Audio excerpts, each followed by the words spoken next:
하나님의 말씀 함께 보겠습니다. 마태복음 6장 9절부터 13절까지 말씀입니다. 마태복음 6장 9절부터 13절까지 우리 말씀 교독합니다. 제가 9절 말씀 먼저 받들어 봉독합니다. 그러므로 너희는 이렇게 기도하라. 하늘에 계신 우리 아버지여, 이름이 거룩히 여김을 받으시오며 나라가 임하시오며 뜻이 하늘에서 이루어진 것 같이 땅에서도 이루어지이다. 오늘 우리에게 일용할 양식을 주시옵고 우리가 우리에게 죄진 자를 사하여 준 것 같이 우리 죄를 사하여 주시옵소서. 함께 했습니다. 우리를 시험에 들게 하지 마옵시고 다만 악에서 구하시옵소서. 나라와 권세와 영광이 아버지께 영원히 있사옵나이다. 아멘. 자, 오늘 함께 읽은 이 본문 말씀은 너무나 유명한 주님의 기도지요. 주기도문이라고 이렇게 이름을 붙입니다. 자, 주님께서 제자들의 요청에 의해서 너희는 이렇게 기도하라 하시면서 가르쳐 주신 기도문입니다. 자, 하늘에 계신 우리 아버지요. 하늘에 계신, 제가 어느 날 기도하다가요, 너무나 벅찬 귀한 깨달음 속에서 너무 감사했어요. 그게 뭐냐 하면, 하나님 살아계셔서 감사합니다. 엉뚱하지요. 하나님 살아계시잖아요. 근데 하늘에 계신 우리 아버지요, 하나님 살아계셔서 감사합니다. 너무 감사합니다. 자, 하나님은 종교에서 말하는 그런 하나님이 아니십니다. 모든 종교는 신에게 기도를 합니다. 근데 그들의 신, 그들의 하나님이라고 하는 이라고 부르는 분은 나무나 돌로 만들거나 금속으로 만든 우상입니다. 여러분 10계명에 보면 1, 2계명이 뭐예요? 계명은 무슨 계명이냐면 새긴 우상을 만들지 말고 이렇게 나와요. 왜 그렇게 말씀하셨을까요? 하나님은 살아계셔서 그렇습니다. 여러분 하나님 살아계시는데 우상을 만들 필요가 뭐가 있어요? 그래서 우상을 만들지 말라고 말씀하신 거예요. 그래서 하나님은 살아계시기 때문에 형상을 만들 필요가 없습니다. 그래서 모든 형상은 우상이라고 말씀하고 있어요. 그런데 하늘에 계신 우리 아버지요. 자, 우리 아버지란 하나님께서 바로 예수님의 아버지가 되시고 또 당시에 제자들의 아버지가 되시지요. 그리고 지금요. 저와 여러분의 아버지도 되십니다. 우리 모든 믿는 자들의 아버지가 되시는 거예요. 자, 하나님을 아버지라 부르는 호칭은 옛 언약 아래에 있는 이스라엘 백성에게는 이게 너무나 불경한 호칭이에요. 자, 예수님께서 내 아버지께서 이제까지 일하신 나도 일한다 이렇게 말씀하셨어요. 자, 유대인들이 어떤 반응을 보였을까요? 이로 말미암아 더 예수를 죽이고자 하니, 자, 예수님을 죽이고자 했다 그 말이에요. 왜 죽이고자 했을까요? 하나님을 자기의 친아버지라 하여 자기를 하나님과 동등으로 삼았기 때문이다. 이렇게 성경 기록해 놨어요. 자, 우리가 하나님을 하나님이라 부르는 것하고 하나님을 아버지라 부르는 것하고는 이건 차원이 다른 문제예요. 하나님을 아버지라 부른다는 뜻은 무슨 뜻이에요? 하나님을 아버지라 부른다는 뜻은 무슨 뜻이냐면 하나님의 생명을 받았다 그 뜻입니다. 여러분 한번 생각해봐요. 하나님의 생명을 받지 않고서야 어떻게 우리가 하나님을 아버지라 부를 수가 있어요? 이거 불가능한 거예요. 그래서 하나님을 아버지라 부를 수 있는 사람은 새 언약 아래서 예수님을 통하여 하나님의 생명과 본성을 받은 사람만이 그렇게 부를 수 있는 호칭입니다. 그래서 이건 너무너무 중요한 원리예요. 그래서 로마서 8장 15절에 보면 양자의 영을 받았으므로 우리가 아빠 아버지라 부를 수 있느니라. 저와 여러분이 하나님을 왜 아버지라 하는지 아세요? 그것은 아들 삼아서 그런 거예요. 자, 저와 여러분 거듭나서 그렇습니다. 그래서 하늘에 계신 우리 아버지가 우리 기도의 대상입니다. 자, 예수님께서는 죽은 나사로의 무덤 앞에서 자, 이렇게 기도하셨어요. 예수께서 눈을 들어 우러러 보시고 이르시되 아버지여. 다시 말하면 하늘에 계신 아버지여, 저요? 눈을 들어 우러러 보시고 이르시되 아버지여. 내 말을 들으신 것을 감사하나이다. 예수님은 그냥 기도하려고 좀 생각하고 기도를 하려고 하시면서 뭐라고 말씀하세요? 내 말을 들으신 것을 감사하지요. 항상 내 말을 들으시는 줄을 내가 알았나이다. 그러면 여러분 기도할 만하지요. 여러분 기도는 하나님께서 들으시는 거예요. 기도에는 하늘에 계신 아버지, 나의 아버지에 대한 이런 믿음을 요구해요. 그래서 예수님께서 마가복음 11장 24절에 기도를 가르쳐 주시면서 이렇게 기도를 하신 거예요. 그러므로 내가 너희에게 말하노니 무엇이든지 기도하고 구하는 것은 받은 줄로 믿으라. 그리하면 너희에게 그대로 되리라. 자, 기도하고 구하는 것은 받은 줄로 믿으라. 이 말은 뭐냐 하면 너가 지금 그 문제 가지고 기도했느냐? 기도했다면 이미 받았다 그 말이에요. 지금 나의 삶에 나타나지 않아도 이미 받았다. 이미 받은 것을 계속 믿으라고 말이에요. 그러니까 예수는 저는 기도하라는 거예요. 그러니까 저와 여러분이 만약에 기도를 해요. 제가 또 여러분을 위해서도 좀 기도해 드리잖아요. 기도를 해 드리면은 그걸 믿으셔야 되는데 다음 주에 또 기도해 줘야 돼요. 왜냐하면 우리 기도는 하면서 뭘 하진 않아요? 우리 기도하면서 믿지는 않아요. 이 문제예요, 이게 문제. 그런데 주님이 뭘 하셨냐면 무엇이든지 기도하고 구하는 것은 받은 줄로 믿으라. 그리하면 너희에게 그대로 되리라. 아멘. 이 말은 그대로 되게 하신다 그 말입니다. 자, 그래서 오늘 이 말씀 속에서 한 가지만 우리 나누도록 할게요. 어떤 말씀을 나누냐 하면은 뜻이 하늘에서 이루어진 것 같이 땅에서도 이루어지이다. 자, 이 기도를 통해서 우리가 은혜를 같이 함께 나누고자 합니다. 뜻이 하늘에서 이루어진 것 같이, 이 말은 하나님의 선하시고 기뻐하시고 온전하신 뜻이 하늘에서 이미 어떻게 됐다? 이미 완전히 성취됐다 그 말이에요. 그래서 정말 여러분, 하나님의 뜻은 이미 하늘에 다 성취가 되어버렸어요. 뜻은 딜레마라고 합니다. 뜻, 의도, 의향, 하나님의 의로운 요구들, 하나님의 계획을 의미해요. 자, 그러면은 하나님의 뜻이 가장 잘 나타나 있는 곳이 어디지요? 성경 말씀이요. 성경 말씀에 보면 하나님의 뜻이 그대로 나타나 있습니다. 로마서 2장 18절에 보면 율법의 교훈을 받아 하나님의 뜻을 알고 이렇게 있어요. 하나님의 뜻을 어떻게 아냐면 율법의 교훈을 받아요. 여기서 말하는 율법은 십계명을 뜻하기도 하고요. 모세 오경을 뜻할 때 사용해요. 또 성경 전체를 뜻하는 단어로 사용을 했습니다.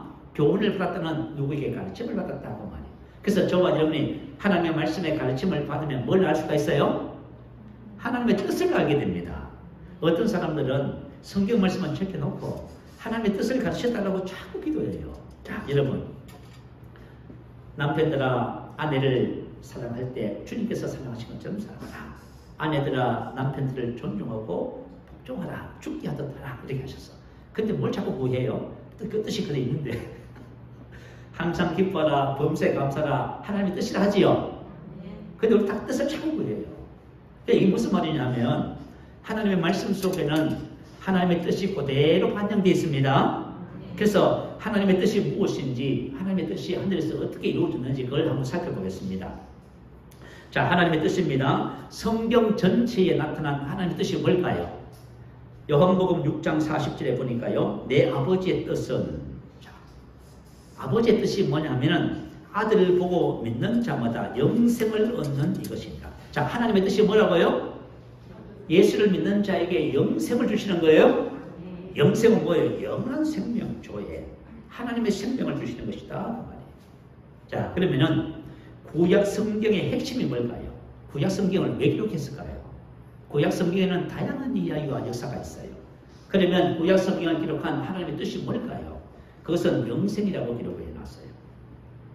요한복음 5장 39절 40절에 보면 너희가 성경에서 영생을 얻는 줄 생각하고 성경을 연구하니라. 자, 성경에는 영생을 얻도록 하기 위해서 기록해놨습니다. 그래서 성경, 구약 성경을 보면 구약 성경 속에서 뭘 발견하냐면 영생을 발견해요. 영생을 얻는 줄 생각하고 성경을 연구하거니와 이 성경이 곧 내게 대하여 증언하는 것이라.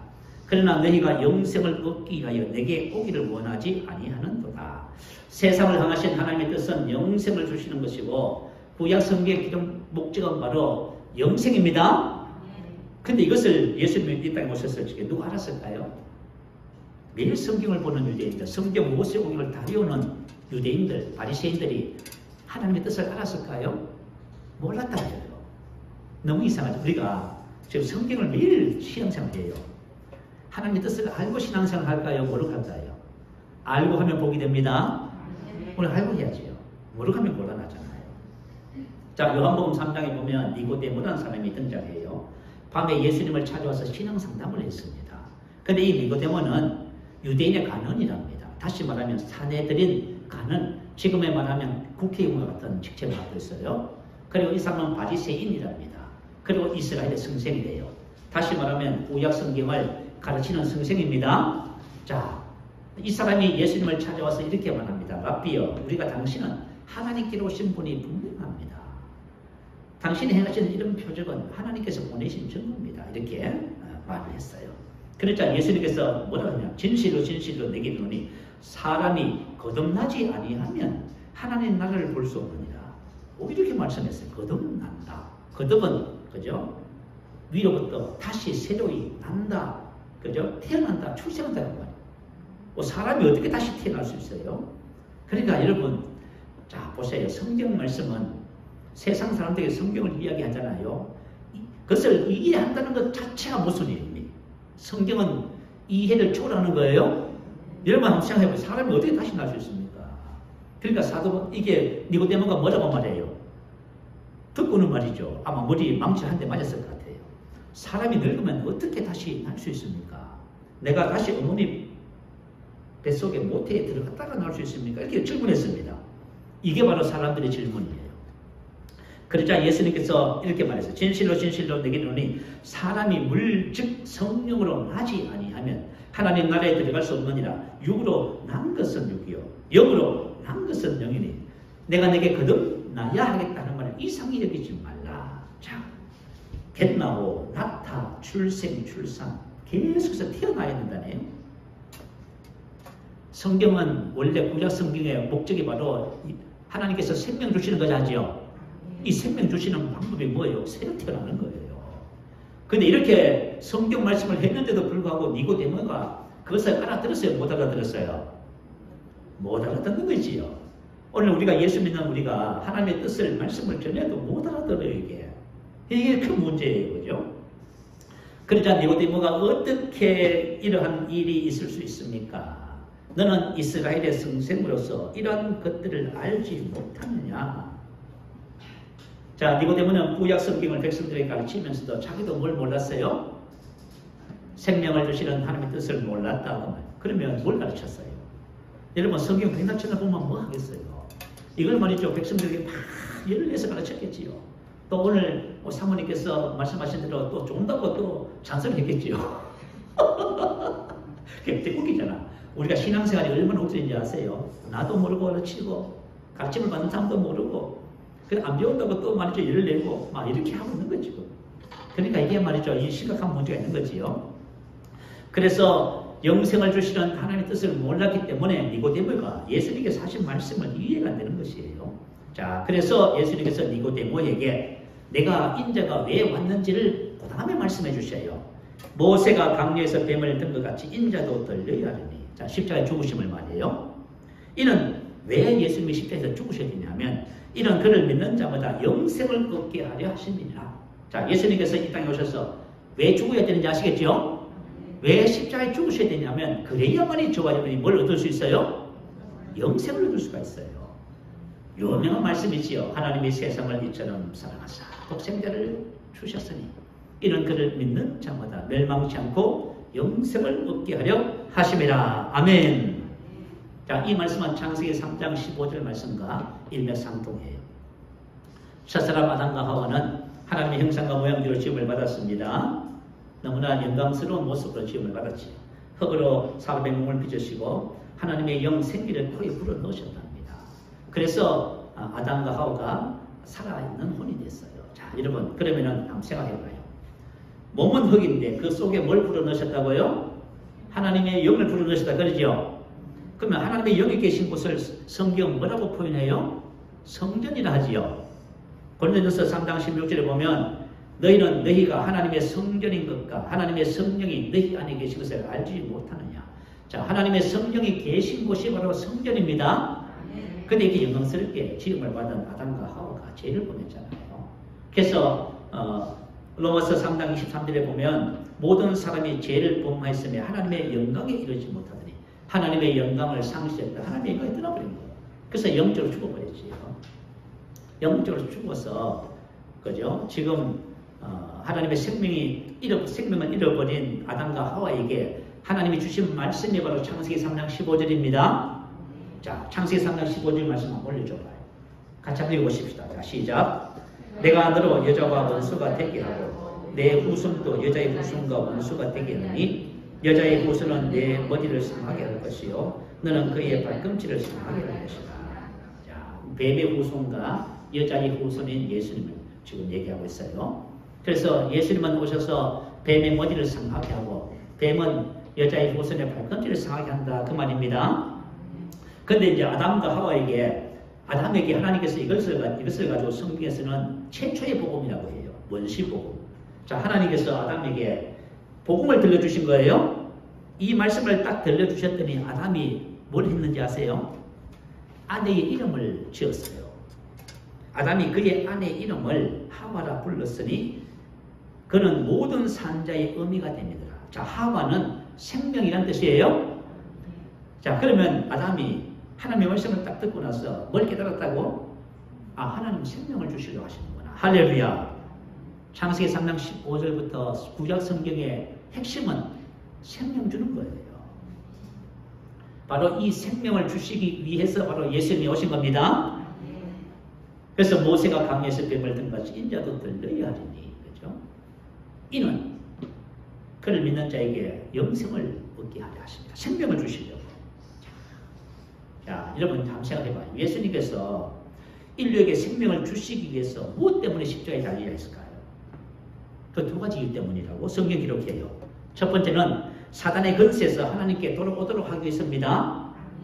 예수님께서 십자가에 달리기 엿새 전에 제자들에게 이렇게 말씀하셨어요. 요한복음 12장 31절 이제 이 세상에 대한 심판이 이르렀으니 이 세상의 임금이 쫓겨나니라. 내가 땅에서 들리면 모든 사람을 내게로 이끌겠느라. 자, 사단이 이 세상의 임금이란 말이에요. 자, 이 세상의 근세를 가지고 사람들을 전부 다 통치하고 있어요. 노예 삼았어요. 그런데 사단의 근세에서 사람이 빠져나오지를 못합니다. 못 나와요. 이 영적인 영역을 말이에요. 영적인 영역에서 사단이 이 세상 임금인데 원래 아담이 임금이었지요. 근데 이것을 근세를 사단에게 넘겨줘 버렸어. 사단이 인간을 지배하면서 사람이 사단의 근세에서 빠져나올 수가 없게 돼 있어요. 그런데 예수님께서 내가 들리면 어떻게 한다고요? 이 세상의 심판이 이르렀으니 이 세상의 임금이 쫓겨나니라. 내가 땅에서 들리면 모든 사람을 내게로 이끌겠노라. 다시 말하면 예수님께서 십자가에 딱 못 박혀서 돌아가시면은 사단의 근세에서 사람들을 하나님께로 옮길 수 있어요? 아니, 너무 중요한 거예요. 그래서 창세기 3장 15절 말씀을 이루기 위해서 왔다 이 말씀한 거죠. 자, 뱀의 후손이 그죠? 여자의 발꿈치를 십자가에 못 박아 죽지만은 예수님이 3일 만에 부활하시죠. 그래서 발꿈치를 상하게 하는 정도예요. 그런데 예수님은 십자가에서 뭘 하셨어요? 정서와 근세를 벗어버려 십자가로 승리하셨다 하지요. 사단의 머리를 박살내서 심판해버린 거예요. 그래서 사단은 심판받았습니다. 그리고 그 심판을 받고 나서 사단을 지배하고 다스리는 권세를 누구에게 줬어요? 교회, 우리에게 나에게 주셨어요. 저와 여러분이 가지고 있는 권세를 알잖아요. 그러면 마귀의 영향을 왜 받아요? 여러분 다스려야지요. 그러니까 우리가 지금 신앙생활 하면서 왜 고통을 당하고 절망하고 그렇게 하고 있냐 하면은 몰라서 그렇다는 말이지요. 몰라서 그런 거예요. 그래서 우리가 하나님의 말씀을 통해서 우리가 알아가는 것입니다. 자, 그래서 예수님은 창세기 3장 15절의 말씀을 십자가에 달리셔서 이루신다고 지금 말씀하고 있는 거예요. 사람은 자신의 노력으로 사단의 근세에서 절대로 못 빠져나옵니다. 그런데 예수님이 들리시면 사단의 근세에서 하나님께로 돌아오는 역사가 나타나요. 두 번째는 제3을 얻도록 하기 아니라고 성경에 기록해놨어요. 골로새서 1장 13절 14절 말씀을 읽어드립니다. 그가 우리를 흑암의 근세에서 건져내사 그의 사랑의 아들의 나라로 옮기셨으니 흑암의 근세 엑소시아 통치권이에요. 다시 말하면 이 세상은 어떤 사람이라도 어떤 훌륭한 사람이라도 예수를 믿지 않으면 그 사람은 흑암의 근세 아래에 있습니다. 사단의 지배 아래에서도 사단과 함께 망하게 되어 있어요. 그런데 우리는 예수님을 통해서 흑암의 근세에서 어떻게 해요? 그의 사랑의 아들의 나라로 옮겨졌습니다. 여러분 이상했어요. 근데 여러분이 만약에 신앙생활 하면서 사단의 근세가 여러분 삶에 역사하거든. 그죠? 여러분 그걸 이기시면 합니다. 자, 그래서 그가 우리를 흑암의 근세에서 건져내서 그의 사랑의 아들의 나라로 옮기셨으니 그 아들 안에서 우리가 속량 곧 제3을 얻었다. 자, 흑암의 근세와 죄는 불가분의 관계를 갖고 있습니다. 모든 사람의 문제의 근원이 뭐예요? 죄라고 하는 것이지요. 자, 죄로 뭐냐면 뭐가 왔어요? 사망이 왔지요. 그리고 저주가 왔어요. 그리고 사단이 그죠? 근세를 가지고 우리 사람을 다스리고 있어요. 이게 뭐냐면 전부 죄로부터 온 거예요. 그래서 예수님은 이 땅에 왜 오셨냐면, 자, 예수 이름의 뜻이 뭐냐면 그가 자기 백성을 저희 죄에서 구원할 자시지요. 예수님은 저와 여러분을 죄에서 구원하기 위해서 오신 거예요. 그래서 속량 곧 제사함을 받았다 이렇게 말해요. 자, 속량이라는 것은 뭐냐면 속전을 받고 자유롭게 하라, 해방시키다 그 말이에요. 자, 제가 하나 질문을 한번 해볼게요. 자, 속량을 받고 자유, 해방을 주신다. 자, 다시 말하면 저와 여러분의 죄를 범했어요. 죄로 인해서 저주와 심판이 왔어요. 멸망이 왔어요. 그런데 나를 구원하기 위해서는 죄와 그 모든 심판을 값을 누가 갚아줘야 돼요? 그러면 제가 하나 질문해 볼게요. 그럼 사람이 누구에게 죄를 졌어요? 누구한테 빚을 갚아야 돼요? 응? 하나님께. 자, 아담과 하와가 누구의 말씀을 어겼어요? 하나님의 말씀을 어겼지요. 그러면 하나님께 죄를 범했지요. 만약에 내가 잘못을 하면 누구한테 죄를 범해요? 하나님께 죄를 범해요. 자, 그러면 하나님께서 나를 해방시켜 주기를 원해요. 그러면 그냥 용서해 줄 수 있어 없어요? 할 수 없어요. 하나님은 공의로우신 분이잖아요. 여러분 잘 생각해 봐요. 여러분이 오늘 우리가 신앙생활 하면서 이 근본적인 문제예요. 우리가 하나님의 사랑과 예수 그리스도의 은혜를 발견하지 못하면 우리 신앙생활이 왔다 갔다 해요. 자, 아담과 하와가 하나님께 죄를 범했어요. 죄는 뭘 가져온다고요? 죄의 삭은 사망이에요. 죄 때문에 사망이 왔어요. 그리고 뭐냐면 죄는 사단이 합법대로 들어와서 다스릴 수 있는 문을 내가 열어놓는 거예요. 그래서 지금도 만약에 죄를 범하면 사단이 들어오는 거예요. 지금도 죄를 범하면 어떻게 된다고요? 죄의 삭은 사망이 찾아와요. 동일해요. 그래서 아담과 하와가 죄를 범해서 지금 이 문제 속에 있는 거예요. 그러면은 이 죄의 문제가 해결되면은 사망과 저주와 사단의 문제도 다 해결되는 거예요. 그런데 이제 하나님께서 아담과 하와 인류의 사람들을 용서해 주고 싶은데 그냥 용서가 안 돼요. 하나님이 공의로우신 분이잖아요. 아무리 사랑이 많으셔도. 그래서 하나님께서 무엇을 계획하셨다고? 인류의 구원을 계획해 놓으시면서 예수님을 이 세상에 대속제물로 보내신 거예요. 그래서 내가 대속제물로 왔다잖아요. 그래서 저와 여러분의 죄와 질병과 저주와 가난과 모든 인생의 삶에 대한 문제를, 그죠? 문제에 대한 값을 자신 스스로 하나님께 전부 다 갚아버렸어요.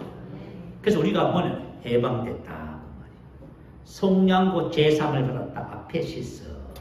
용서, 사면, 의무, 빚, 형벌로부터 면제. 그래서 우리가 제감을 받았다 이렇게 표현하지요. 다시 말하면 예수님을 통해서 하나님께서 우리의 죄와 죄에 대한 형벌과 심판과 저주와 가난과 사탄의 모든 역사를 전부 다 어떻게 하셨다고요? 전부 다 해방시켜 놓으셨어요. 왜냐하면 예수님은 그 빚을 다 갚아버렸어. 하나님께 다 갚아버렸어. 우리는 빚이 하나도 없어요. 여러분 아플 이유가 없어요. 가난할 이유가 없어. 여러분 사탄에게 휘둘려서 고통당할 이유가 없습니다. 왜냐하면 빚을 다 갚았다니까 그러네. 그래서 히브리서 10장 9절 10절에 보면 보시옵소서 내가 하나님의 뜻을 행하러 왔나이다. 하나님의 뜻은 저와 여러분을 죄와 사탄의 권세에서 구원해서 하나님의 생명으로 하나님 나라로 우리를 옮기는 것입니다. 하나님의 뜻을 행하러 왔나이다. 이 뜻을 따라 예수 그리스도의 몸을 단번에 들으심으로 말미암아 우리가 거룩함을 얻었노라. 할렐루야. 이 뜻을 따라 예수 그리스도의 몸을 대속제물로 들으심으로 우리가 완전히 모든 죄와 사망과 저주에서 해방됐습니다. 그래서 저와 여러분이 이제 복음을 알잖아요. 그러면 전부 다 해방되게 되겠어요. 여러분이 지금 죄의 속박에서 사망과 저주와 사단의 역사에서 전부 다 해방됩니다. 자, 오늘 그 해방이 여러분에게 찾아오기를 축복합니다. 그래서 저와 여러분이 거룩함을 얻었기 때문에 성령님이 다시 오셔서 생명을 주시게 되신 것입니다. 자, 그렇다면 생명을 주신 하나님의 뜻입니다. 자, 왜 그러면 하나님이 생명을 주셨을까요? 자, 저와 여러분 예수를 믿죠. 자, 예수를 믿으시면 아멘 하시기 바랍니다. 그러면 여러분 영생을 받았지요? 왜 생명을 왜 주셨을까요? 한번 생각해봐요. 하나님 생명을 주셨다면 왜 주셨을까? 여러분 성경의 기록을 살펴보면 창세기 3장 15절이 최초의 복음이에요. 그리고 예수님께서 오셔서 십자가에서 죽으시고 부활하셔서 하나님의 생명을 믿는 자에게 줄 수 있는 길을 열어놓으셨지요. 근데 아담으로부터 예수님까지 이 모든 기간이 몇 년 걸렸어요? 4,000년. 하나님께서 하나님 뜻을 계획해 놓으시고 그것을 이루는데 4,000년 걸렸어요. 그러니까 하나님의 구원 계획은 너무나 방대해요. 그리고 이 구원 계획을 이루기 위해서 하나님께서 이 땅에 오셔서 나의 죄와 저주와 모든 것을 대신해서 값을 속량, 대속점들 값을 다 지불해버렸어요. 그래서 우리가 다 해방되어버린 거예요. 야, 여러분, 자, 이것은 하나님의 그죠 놀라운 은혜와 사랑의 그죠 영광의 모습이에요. 그렇다면 이런 과정을 통해서 우리에게 뭘 주셨다? 생명을 주셨다 그 말이에요. 그럼 왜 생명을 왜 주셨을까요? 아시는 분? 다 알아야지요. 다 아시죠? 여러분 다 알아요. 자, 생명을 왜 주셨느냐? 왜 주셨냐면 첫 번째는 하나님이 주신 이 생명으로 살아가라고 주신 겁니다.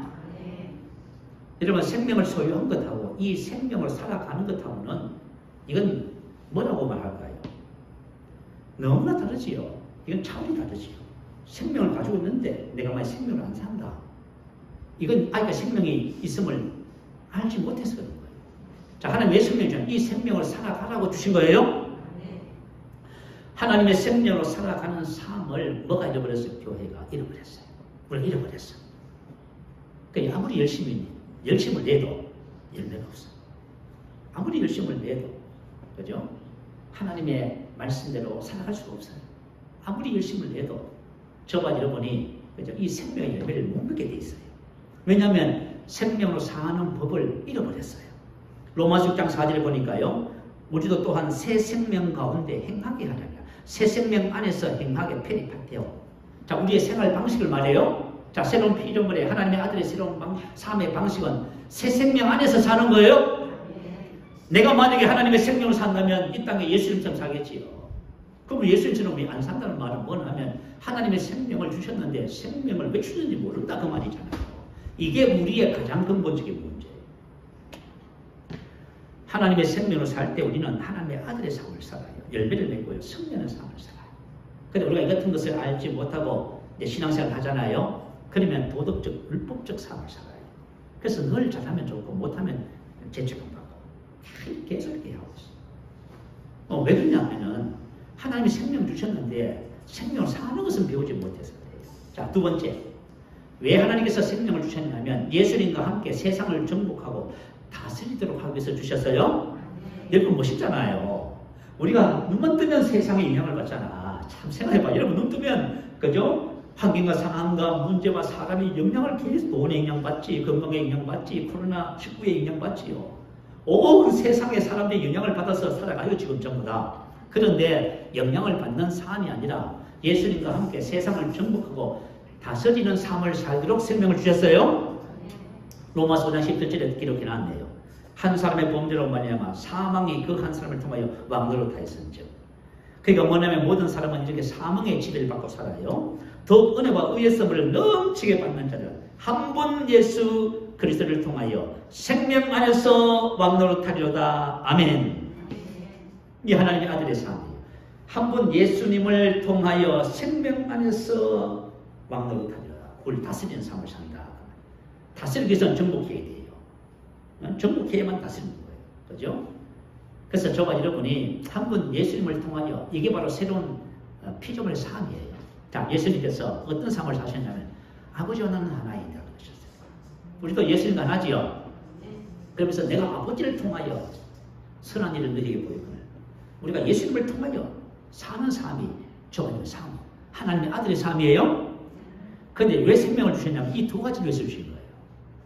생명을 통해서 열매를 맺도록 하기 위해서. 두 번째는 한 분 예수님을 통해서 세상을 정복하고 다스리도록 살기 위해서 주신 거예요. 자, 그러면은 뜻이 하늘에서 이루어졌습니다. 이런 하나님의 모든 뜻이 다 땅에서 하늘에서 이루어졌어요. 이제는 땅에서 이루어져야만 합니다. 이 말씀의 의미가 뭘까요? 첫 번째 영혼 구원이에요. 하나님의 뜻은 생명을 주는 길이지요. 그러면 예수를 안 믿는 사람은 예수를 믿으면 생명을 얻게 되는 이 하나님의 뜻이 이루어지는 거예요. 그래서 이것을 영혼 구원이라 합니다. 자, 예수님을 영접하면은 하나님의 생명을 얻게 됩니다. 두 번째는 영적 성장에 관한 부분이에요. 자, 우리가 생명을 받았으면 우리 안에 있는 생명이 자라야만 합니다. 그래야 저와 여러분이 그죠? 왕노릇하는 삶을 살아요. 그래서 로마서 5장 17절에 그렇잖아요. 더욱 은혜와 의의 선물을 넘치게 받는 자들 남바노 자신에게도 취하라.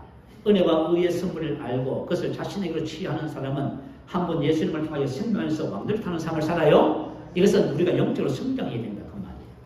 여러분이 성장하면은 왕노릇하는 삶을 살아요. 내가 만약에 예수를 믿는데 생명을 받았음에도 불구하고 여전히 성장하지 못하고 내일 그 자리에 있다. 늘 고민하면서 산다. 이 말은 뭐냐? 성장하지 않고 있다 그 말이에요. 자, 성장하지 않는 이유는 뭐냐면 왜 생명을 주셨는지, 어떻게 하면 성장하는지를 저와 여러분이 잘 깨닫지 못해서 그런 것뿐이에요. 깨닫기만 하면 성장합니다. 하나님의 소원이지요. 모든 사람이 구원을 받으며 진리를 아는 데 이르기를 원하십니다. 자, 에피그노시스. 진리를 아는 것. 에피그노시스예요. 다시 말하면 하나님의 말씀을 통해서 성장해서 말씀대로 살아가는 삶을 말해요. 하나님의 뜻이 뭐예요? 바로 이거예요. 저와 여러분이 이 땅에서 구원받고 진리를 알아서 계속 성장해서 이 땅에 하나님의 아들로 살기를 원하시는 거예요. 뜻이 하늘에서 영광같이 땅에서도 이루어지기 위해서 그러면 우리가 뭘 해야 할까요? 자, 우리가 어떻게 해야 그만 할까요? 오늘 저와 여러분이 정말 길을 열어주세요. 다른 생각하지 마시고. 우리가 지금 복음을 나누면서요. 사실은 내가 만약에 아직까지 하나님의 주신 이 생명을 따라서 사는 놀라운 이 축복의 삶, 영광스러운 삶에 대해서 내가 아직까지 이것을 내 것으로 취하기 위해서 한 발짝도 움직이지 않고 있다. 그럼 여러분 뭔가 모르고 있는 거예요. 오늘 길을 여시고 경청하세요. 자, 오늘 본문 말씀에 보면 이렇게 기도하라 하셨네요. 이렇게 기도하라는 것은 뭐냐면 명령이에요. 자, 여러분 성경 말씀에 보면 검명과 미래의 말씀도 있고 믿음의 말씀도 있고 은혜의 말씀도 있어요. 또 어떤 말씀은 명령하는 말씀이에요. 지금 주님께서 주인이 종에게 뭐라고 해요? 명령하고 있어요. 그러면 명령을 우리가 순종합니다. 자, 이렇게 기도하라고 명령하시는 거죠. 명령은 모든 하나님의 자녀들이 다 해야 된다 그 말이에요. 자, 그래서 이렇게 기도하라 하면서 기도를 명령하신 거예요. 기도는 하나님께서 일하시는 원리입니다. 에스에서 36장 36절 37절 한번 올려주세요. 같이 한번 읽어보십시다. 자, 시작. 너희 사망에 남은 이방 사람이 나 여호와가 무너진 곳을 건축하며 황폐한 자리에 심은 줄을 알리라. 나 여호와가 말하였으니 이루리라. 주 여호와께서 이같이 말씀하셨느니라. 그래도 이스라엘 족속이 이같이 자기들에게 이루어 주기를 내게 구하려 할지라. 내가 그들의 수요를 양떼같이 많아지게 하되. 아멘. 이스라엘 민족이 범죄해서 망했습니다. 그런데 하나님께서 다시 그들을 회복시켜서 이방인들이 보는 앞에서 전부 다 회복시켜 주셨다 그 말이에요. 자, 하나님께서 저와 여러분 무너진 삶을 다 회복시켜 주시고 건강도 회복시켜 주시고 여러분 깨어진 가정도 회복시켜 주시고 여러분의 삶의 현장도 아름답게 회복시켜 주시고 여러분의 삶을 아름답게 회복시켜 주시기를 원해요. 자, 여러분 하나님 원하셔요. 여러분 어떠세요? 여러분 내가 만약에 그죠 하나님이라면 내가 내 자녀들이만 있다면 난 자녀들이 잘 되는 것을 소원한 것 같아요. 그죠? 여러분 다 그러지요? 하나님이 이렇게 해주시겠대요. 하나님이 이렇게 해주시겠대요. 내가 해주시라. 그런데 하나님께서 또 뭐라고 하세요? 그래도 뭘 해야 된다고요? 이스라엘 족속이 이같이 자기들에게 이루어지기를 내게 구하여 할지라. 이게 바로 하나님께서 일하시는 원리예요. 뜻이 하늘에서 이루어졌어요. 그것을 우리가 뭘 해야 돼요? 기도해야 돼요. 그럴 때 하나님께서 뭘 할 수 있어요? 그 기도를 받으시고 그걸 이루어 주시는 거예요. 이 원리를 여러분이 따르지 않으면은 여러분이 뜻이 하늘에서 다 이루어지고 여러분 다 주셨다 해도 여러분은 실제로 누리지 못하게 돼 있어요. 자, 우리 계시기도 합니다. 계시기도가 뭐예요?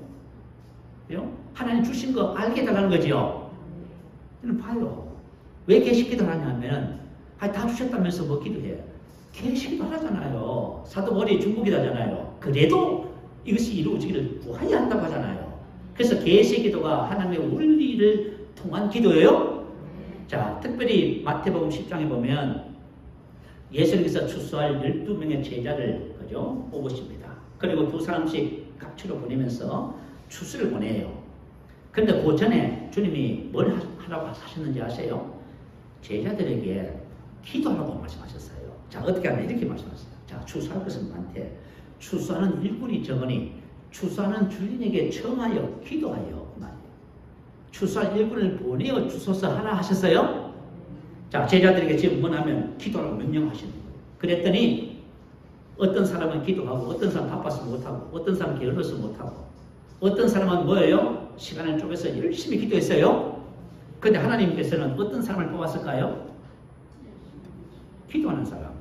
왜냐하면 그것이 하나님께서 이 땅에 사람을 사용하고 뜻이 하늘에서 이룬 것 같이 땅에서도 이루어지는 원리예요. 그래서 하나님께 축복받는 사람은 전부 다 기도하는 사람이에요. 만약에 내가 기도하는 습관을 안 들인다. 난 기도하는 것이 싫다. 그럼 여러분 하나님께서 이 말을 못 받을 수 없어. 이게 왜냐하면 이거 논리예요. 그래서 제가 옛날에 청년 때 처음 신앙생활 하면서 교회 목사님이 매일 기도를 하는 거예요. 평소에는 하루에 한 시간 이상, 집사님 이상은 2시간씩 해야 된다. 그래가지고 제가 말이죠. 기도하게 해야 되겠다. 그래서 기도의 습관이 될 때까지, 그죠? 직장, 그죠? 마치고 집에 가서 씻고 밤 10시 되면 교회 가서 12시까지 방언 기도하고 새벽에 새벽 기도하고 집에 와서 출근하고 이걸 말이죠. 습관이 될 때까지 했다니까. 뭐냐면 기도의 사람이 되려고요. 그러니까 제가 어느 곳에 던져놔도 하루에 2시간 이상 항상 기도해요. 습관이 되니까. 그러니까 저와 여러분이 기도하면은 하나님의 이 손길이 여러분 삶에 나타나요. 한번 해봐, 여러분. 여러분이 기도하면 여러분이 하나님의 손길을 느껴. 왜냐면 하나님이 여러분 삶에 와서 일하신다니까요. 여러분 문제도 해결되고요. 여러분 하나님께서 각 개인을 향하신 뜻이 보여지기 시작해요. 늙은이들은 꿈으로, 자녀들은 예언할 것이고, 청년들은 환상을 보는 거예요. 그 제가 환상을 보고 목회자가 됐잖아요, 여러분.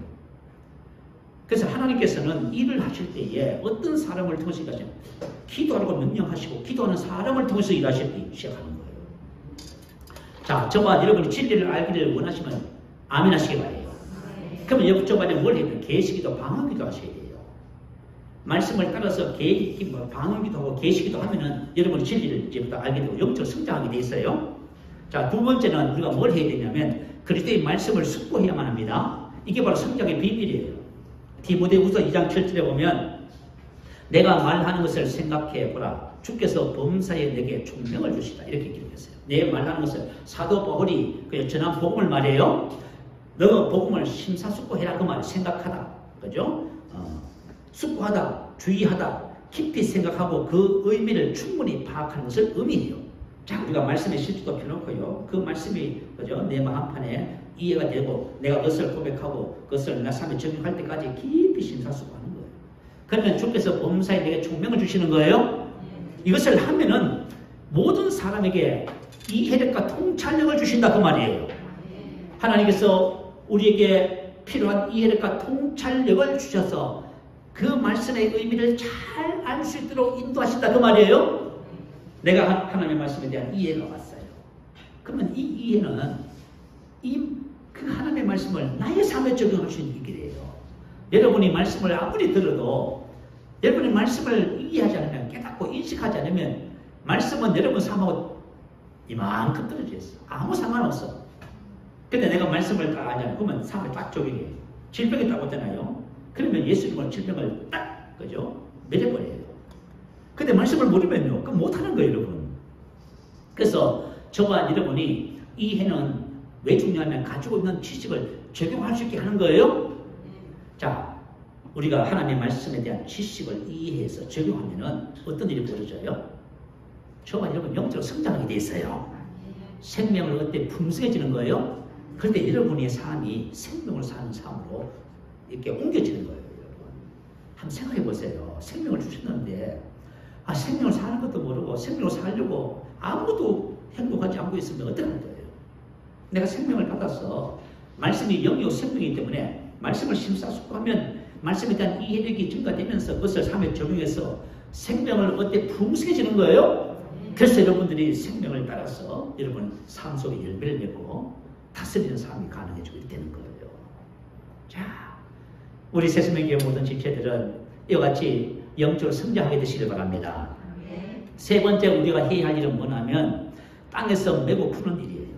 마태복음 16장 19절 올려주세요. 자, 우리 같이 한번 읽어보십시다. 자, 시작.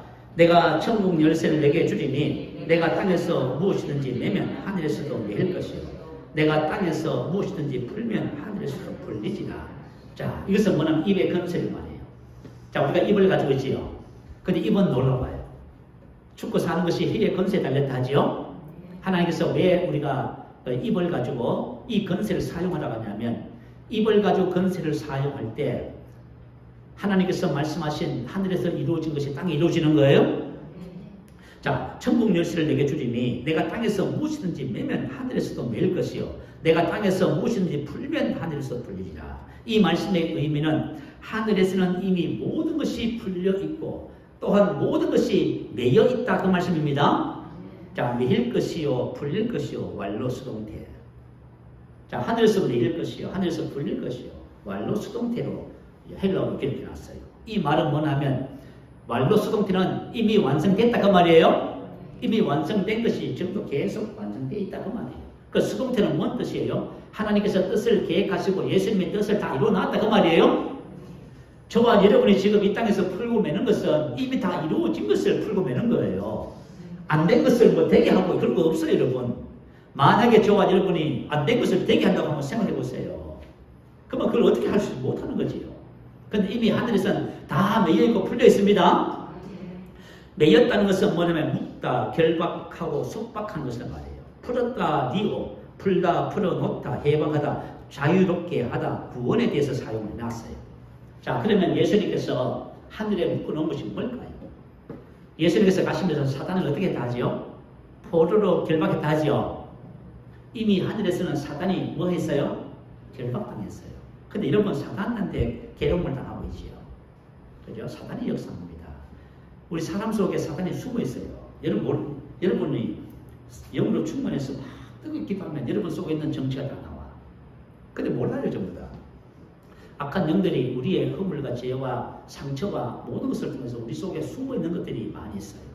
그렇지만 사단은 이미 어떻게 됐어요? 결박되어 있습니다. 우리는 알아요. 사단이 결박된 것을 알기 때문에 우리가 예수 이름으로 그죠? 결박을 선포하면 전부 다 결박당할 수밖에 없어요.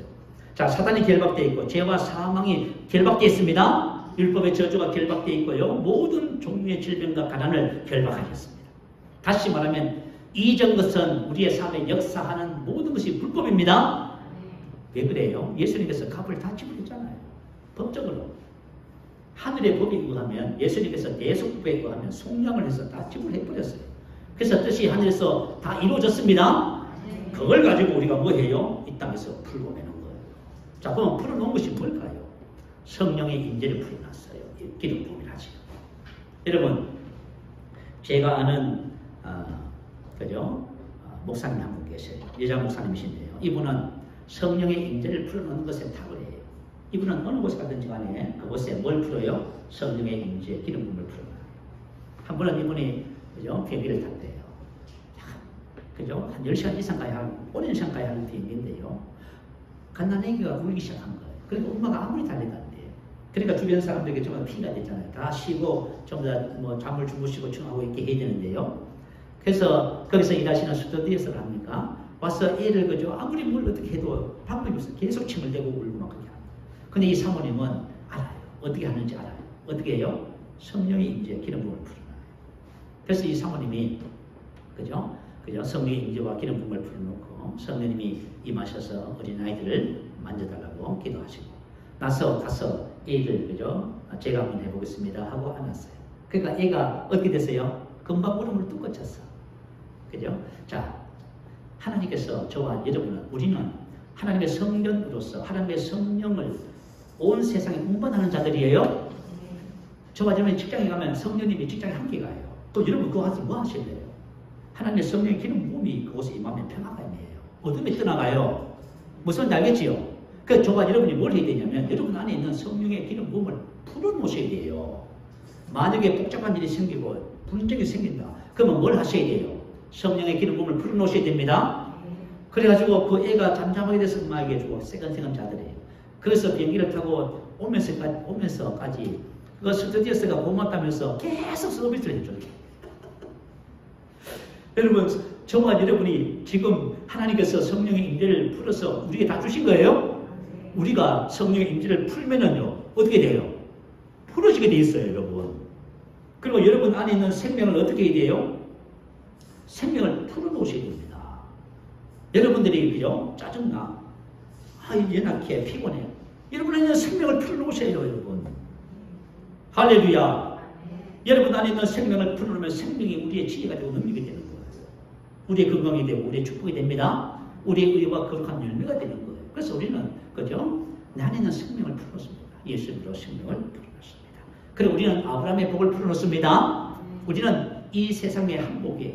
자, 하나님께서는 저와 여러분을 통해서 이 세상에 뭘 풀어놓기를 원해요? 성령의 임재와 기름 부음과 생명과 또 저와 아브라함의 복을 풀어놓기를 원해요. 여러분이 가는 곳마다 풀어놓으세요. 아브라함의 복을. 나로 인해서 이 사업장이, 이 가정이 복을 받습니다. 생명을 풀어놓습니다. 예수님과 저주는 묶임을 받고 생명은 풀어질지어다. 축복은 풀어질지어다. 할렐루야. 천국 열쇠가 뭘까요?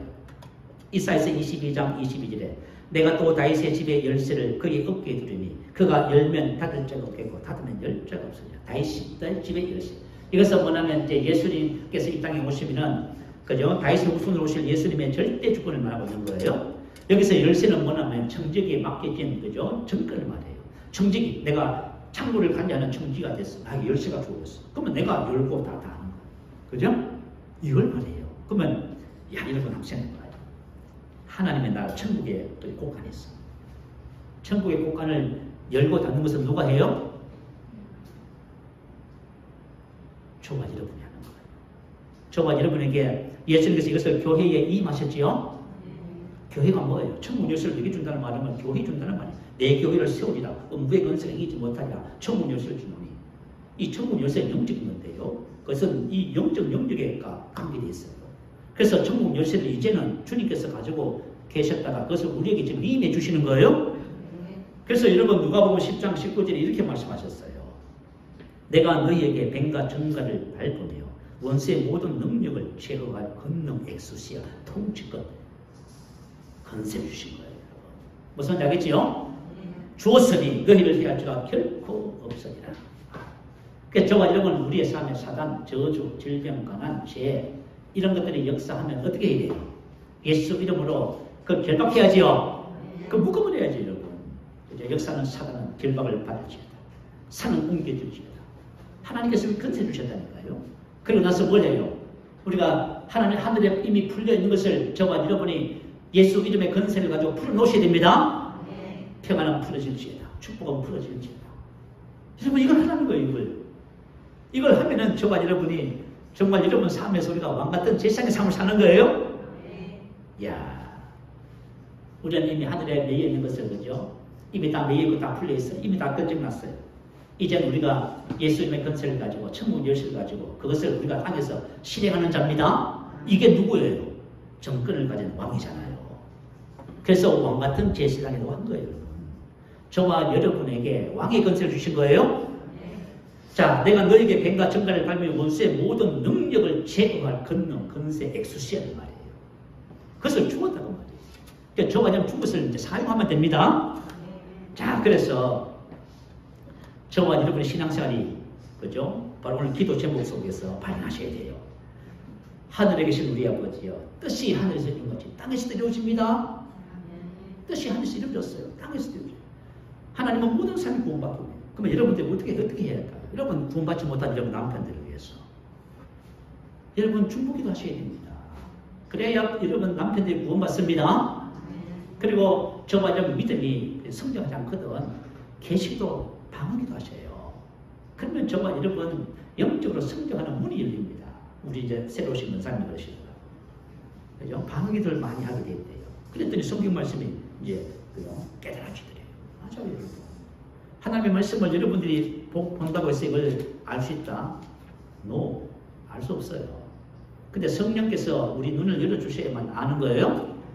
그럴 때 우리가 성령께서 이해력, 통찰력을 주셨다 그 말이에요. 그때 우리가 성장하고 저가 이 땅에 뜻이 하늘에서 이룬 같이 땅에서도 이루어지는 삶을 살게 됩니다.